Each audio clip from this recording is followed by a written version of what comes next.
So Alice finally catches that white rabbit. So let's take a listen and see what happens next. "Why are you following me?" said the white rabbit. Alice takes a step back and looks and says, "You can talk?" "Yeah." "You can talk?" "Yeah, but I'm not a rabbit," she said. "Again, why are you following me?" "I don't know. I was thinking maybe you could get me back home." "Get you back home? How am I supposed to do that?" "I don't know. I just felt you might be the one who gets me back home." Wow. Didn't following somebody else that you really didn't know where they were going into the middle of nowhere get you into this mess? So why would you think it's a good idea to follow something else? Wow, that was a pretty low blow, said Alice. "But how do you know that anyway?" "Alice, everyone in Wonderland knows." "You know, I'm starting to get tired of hearing that. But anyway, can you or can't you? Like, where are you even running off to?" "I don't know, maybe I'm running away from you. Every time I look back, you're behind me." "Look, dude, I just need to get home. I don't know where I'm at. This place is weird, and I don't like it." "And you just expect me to say, 'Sure, let me figure it out, pause my life, and get you back home?'" Alice stepped back again. "You're a rabbit. What else do you have to do?" "Oh, that's pretty egotistical of you," the rabbit said. "You don't even know my name."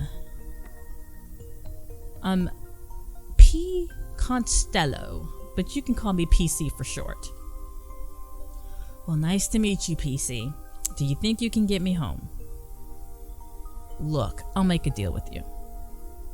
Stop chasing me, and I'll do my best to get you home."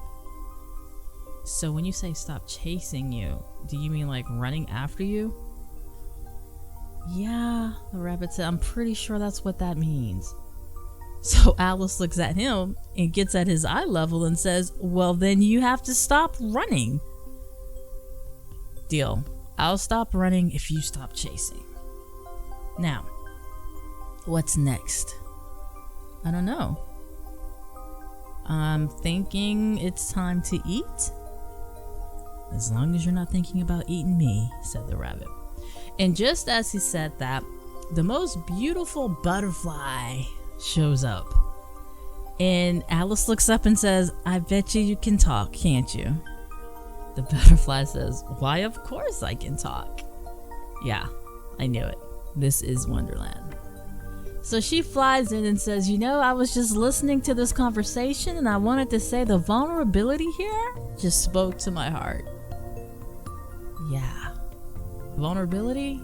I'm thinking I just asked the rabbit to get me home. I don't know what's so vulnerable about that. It was just an open-hearted conversation between you two. It gives us hope. Hope for what? That you can trust again.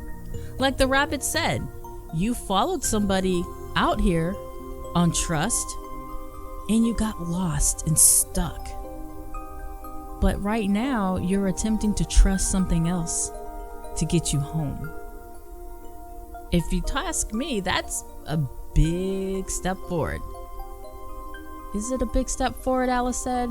Or is it desperation? I don't know yet. Feels like a big step forward to me. Let's not ruin it, said the butterfly. And as the butterfly fluttered around, the fairy showed back up again too. The rabbit says to himself, "What is going on?" Alice says, "Hi, fairy. How are you? How'd you find me?" She responded, "I fly. I can see a lot from up here. And I like the conversation. I like this butterfly. I like that she talks about hope and vulnerability. You're out the tower. You're trusting something else. I think that's extremely hopeful." As she looked at the butterfly and gave a head nod. Great, said the rabbit. We're having a kumbaya moment, aren't we? And then they both started laughing. Not Alice and the rabbit, but the fairy and the butterfly. So what's next? We have our dream team here, apparently, said the rabbit. You know what? You're a smart aleck, said the butterfly. And Alice said, yeah, I like it. I like it a lot. So once they decided that it's time to go, everybody looked down at the rabbit, where he responded, so I guess everybody just assumes I know what way we're going. And Alice said, well, yeah. I mean, you're always running like you're late, so I figured you know where you're going. Well, I follow the lake. I follow the river. And it's right there, so I'm assuming we need to go left. Well, whatever you say. So they start walking. Hence, I said walking, not running. Alice said, wow, this is a nice change. Yeah, it is, said Rabbit. Sometimes life needs to slow down so you can appreciate the small things and learn lessons that you might miss when you're moving super fast. The butterfly and the fairy agreed, but they said, you know what? We're gonna fly off. We'll come back around when we're needed, but I think you guys got it from here. So Alice looked at the butterfly and the fairy and thanked them, but just as they did, they heard something. Hold on, Alice said. What's that? The butterfly said, I don't know. I don't like it though. And Rabbit said, it sounds like howling.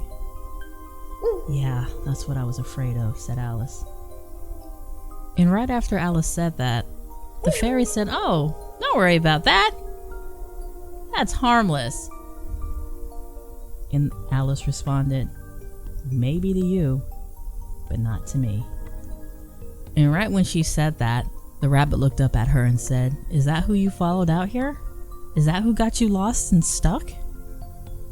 Alice didn't respond, but her lack of response was enough for everyone to know it was the truth.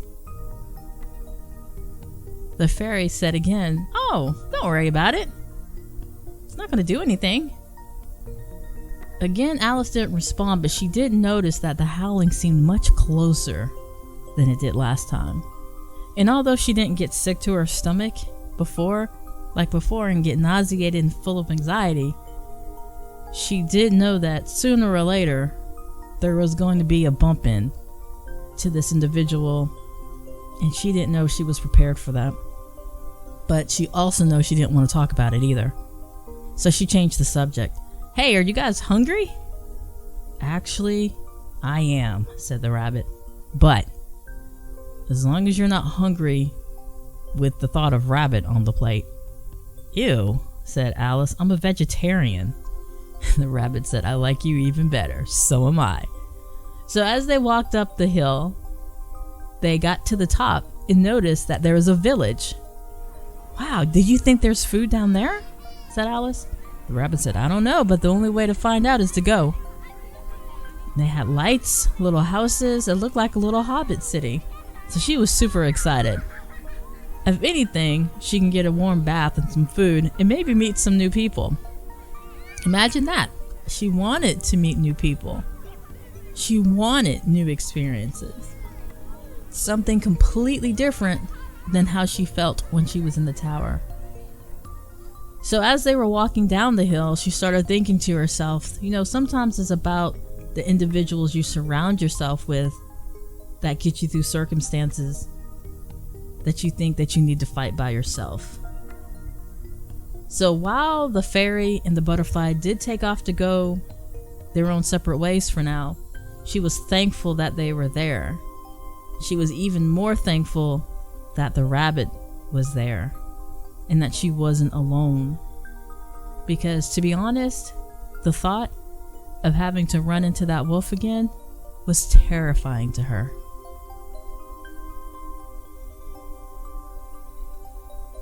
Let's find out what happens in chapter 4 when they get to the village. Who might they meet? What lessons might they learn? I'm excited. Thanks so much for listening. You guys take care, stay safe, and be well.